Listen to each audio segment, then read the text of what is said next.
Bien-aimés dans le Seigneur, bien-aimés qui ne sont pas encore dans le Seigneur, et toute personne qui aura l'opportunité d'écouter ce partage, bonjour et soyez les bienvenus. Le thème de notre partage ce matin va être intitulé « Quelques étapes à vérifier dans notre marche ».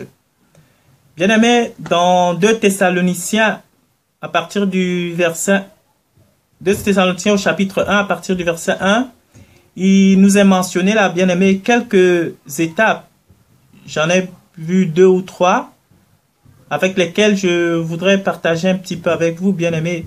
Et c'est vraiment des étapes importantes ici que nous allons voir parce que quand nous faisons quelque chose, même dans ce monde physique, dans les choses naturelles, dans la vie courante, nous avons besoin d'un certain résultat, bien-aimés dans le Seigneur. Nous voulons voir si nous progressons, si nous avançons, si le cheminement naturel des choses est bon. Quand un enfant naît, ben on s'attend de manière automatique à ce qu'il y ait croissance, à ce qu'il y ait des progrès. Et si cet enfant ne progresse pas, ben on va se rendre automatiquement compte qu'il y a un problème quelque part. Et de la même manière, le Père ne dérobe pas à ces lois puisqu'elles viennent de lui, bien-aimés dans le Seigneur. Le monde physique dans lequel nous vivons, beaucoup de choses dans ce monde physique tirent leur essence, tirent leur fonctionnement du monde spirituel, bien-aimés dans le Seigneur. Et donc,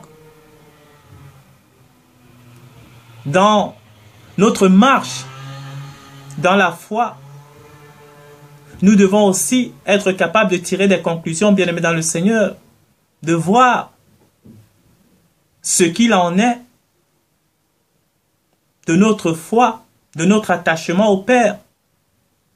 Après un certain nombre de temps, voir un petit peu si on avance, si on recule, si on fait du surplace. Et qu'est-ce qui en est la cause, bien-aimés dans le Seigneur? C'est dans cette optique ici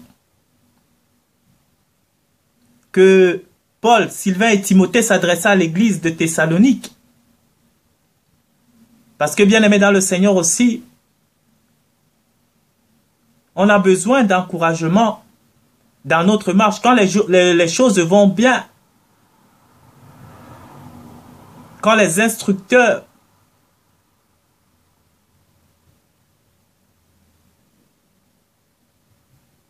par qui le Père passe généralement pour nous instruire, quand ceux qui ont de l'avance dans la connaissance du Messie Yeshua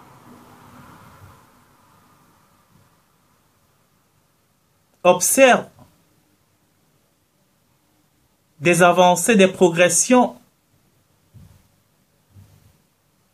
dans nos vies, mais ils sont aussi tenus de nous féliciter, bien-aimés dans le Seigneur. Ils sont tenus de nous encourager. Ils sont tenus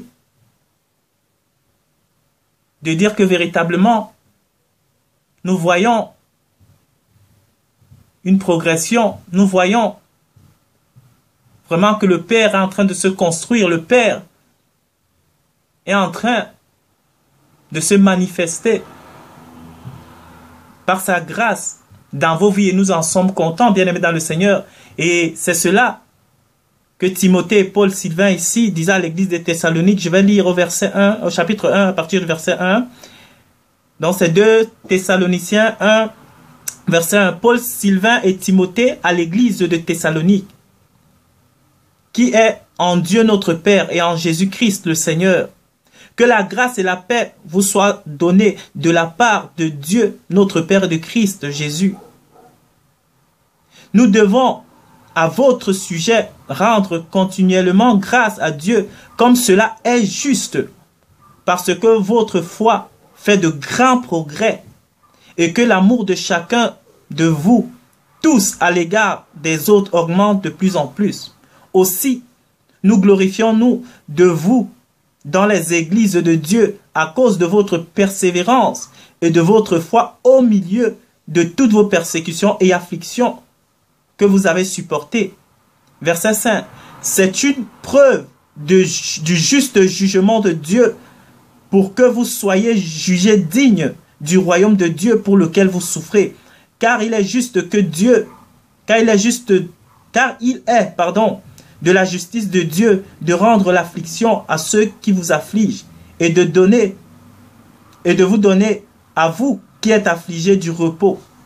Donc, bien-aimés dans le Seigneur, nous voyons ici des encouragements qui viennent de la part de Paul, de Timothée, qui avait sûrement de l'avance dans la foi, qui avait sûrement une connaissance plus élevée des mystères cachés du Messie Yeshua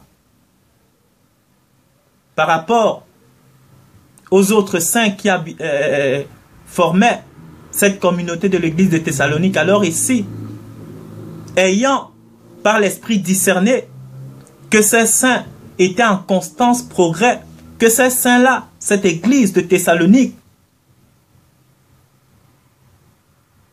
avançait de plus en plus dans la connaissance de la grandeur du Messie Yeshua, bien-aimé dans le Seigneur. Il les encourageait ici. Il faisait des actions de grâce. Il rendait témoignage du progrès que faisait leur foi, de l'amour de chacun à l'égard des autres, qui augmentait de plus en plus, bien-aimé dans le Seigneur. Il avait discerné par l'Esprit. Il le voyait, bien-aimé dans le Seigneur. Et il se glorifiait de cela. Et parce que, bien-aimé dans le Seigneur, il y a aussi un point qui est important, c'est que parfois,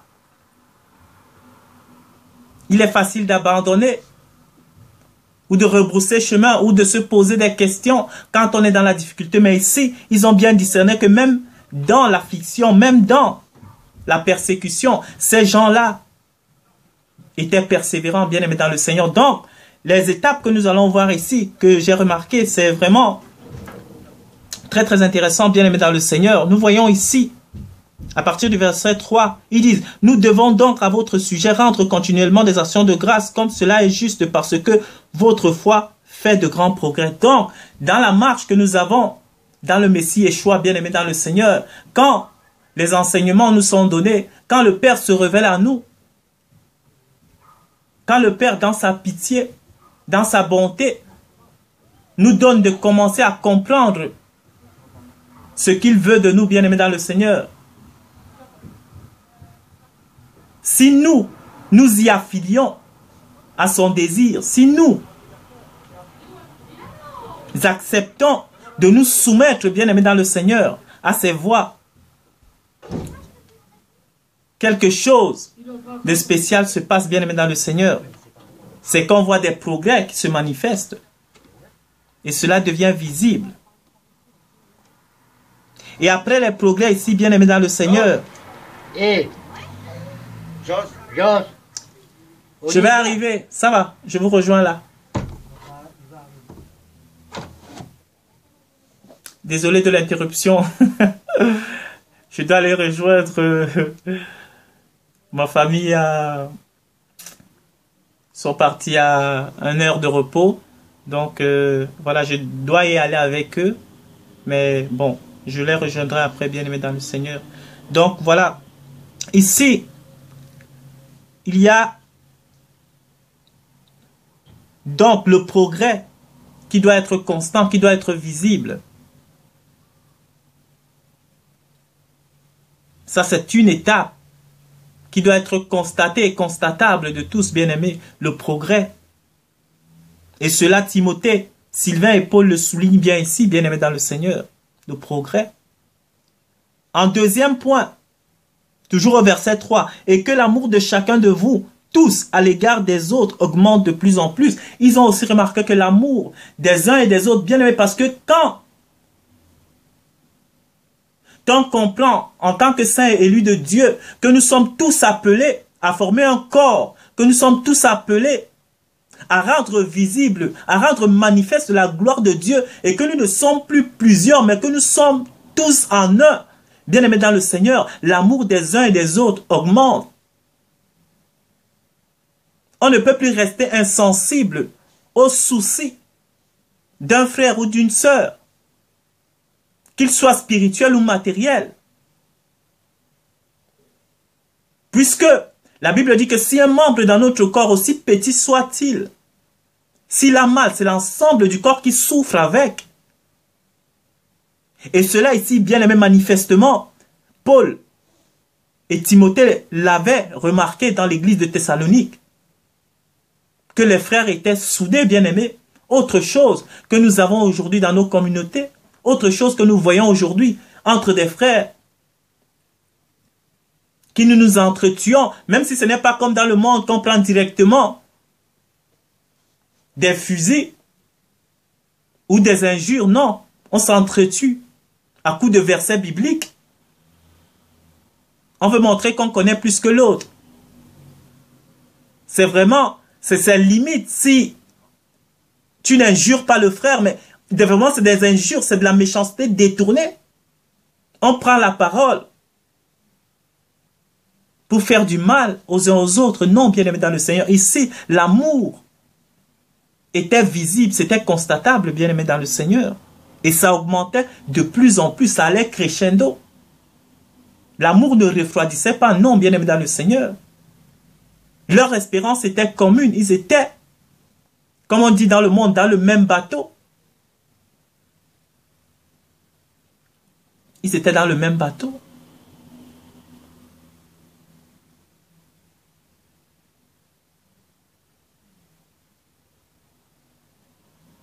Donc, bien aimé dans le Seigneur, on continue. Au verset 4 aussi, nous glorifions, nous, dans les églises de Dieu, à cause de votre espérance et de votre foi au milieu de tous, de toutes vos persécutions et des afflictions que vous avez supportées. On voit aussi, ici, bien aimé, une chose. C'est que, comme je l'ai dit dans un partage une fois, bien aimé dans le Seigneur, que le Père ne nous appelle pas, ou le Père ne va pas nous exclure. Il ne va pas nous mettre hors des circonstances et des situations qui se produisent dans ce monde, bien aimé dans le Seigneur. Il ne va pas nous épargner de tout ce qui se passe dans le monde. Mais maintenant, bien aimé dans le Seigneur, c'est la manière avec laquelle le Saint, le Juste, le Fils d'Élohim gère les situations qu'il traverse. Parce que si tu es dans la même situation qu'un païen, et que tu te lamentes de la même manière que lui, bien-aimé, il n'y a pas de différence. La différence se trouve dans la manière de gérer la situation, bien-aimé dans le Seigneur, de gérer ce qui se passe. C'est ainsi, bien-aimé dans le Seigneur, parce que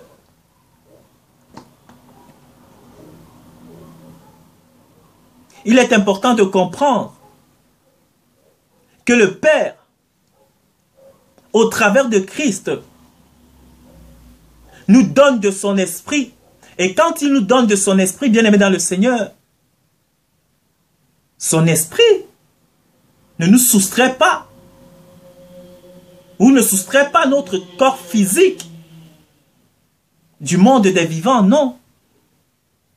Il disait, Père, je te les laisse. Ils sont dans ce monde, mais ils ne sont pas du monde. Oui, nous sommes dans ce monde. Et étant dans ce monde, s'il fait froid dehors, c'est pas parce que tu as l'Esprit de Dieu que tu vas sortir en plein hiver à moins 5, moins 2, moins 10, que tu n'auras pas froid. Tu sors torse nu, tu n'auras pas froid. Non, tu auras froid comme tout le monde. S'il fait 45 degrés dehors, ben, tu auras chaud comme tout le monde. Donc le Père ne vient pas nous soustraire à ces choses. Mais la manière avec laquelle nous agissons face aux événements, face aux circonstances, face aux situations, face aux problèmes de la vie, aux difficultés qui nous arrivent sur le plan physique, comment est-ce que nous les réglons? C'est ça qui marque la différence, bien-aimé dans le Seigneur. C'est ça qui montre que nous venons d'en haut. Si tu te mets à te préoccuper comme préoccupation première en tout et pour tout, de comment tu vas faire,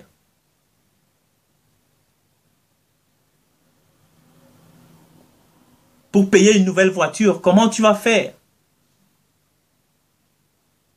pour avoir une plus grande maison, comment tu vas faire pour avoir une promotion au boulot, choses dans lesquelles les hommes de ce monde se valorisent, ben tu ne fais pas différemment. des hommes de ce monde, bien-aimés dans le Seigneur. Si tu es malade, tu commences à te lamenter. Comme le païen qui ne voit plus d'issue. Où est la différence, bien-aimés? Donc c'est ça. Donc malgré ici les afflictions, les souffrances, ils étaient persécutés dans leur chair, bien-aimés. Ils souffraient, ils étaient dans l'affliction.